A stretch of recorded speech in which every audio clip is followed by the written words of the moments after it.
চ্যানেলের সন্ধ্যার কথা শেষ করার আগে শিরোনামগুলো দেখে নিচ্ছি আরও একবার।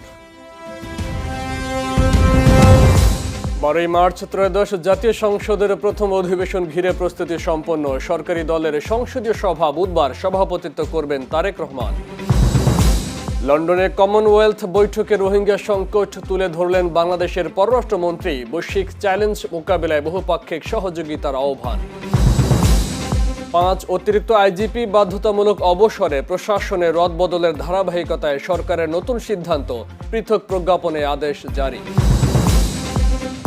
মধ্যপ্রাচ্য যুদ্ধ পরিস্থিতি, তেলের জন্য দেশের পেট্রোল পাম্পের চালকদের দীর্ঘ সারি, জ্বালানি সংকটে অনেক ফিলিং স্টেশন বন্ধ। এলপি গ্যাসের দাম 410 টাকা বাড়ানোর প্রস্তাব, 12.5 কেজির সিলিন্ডারের নতুন দাম 1235 টাকা করার আবেদন। এবং নতুন সর্বোচ্চ নেতার নির্দেশে প্রথম ক্ষেপণাস্ত্র ছুড়ল ইরান। বাহরাইনের বৃহত্তম তেল শোধনাগারে হামলা, পাল্টা হামলা ওয়াশিংটন তেল আবিবে।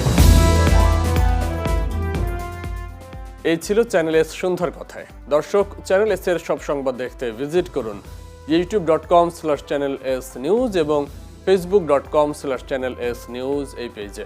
এতক্ষণ সঙ্গে থাকার জন্য ধন্যবাদ।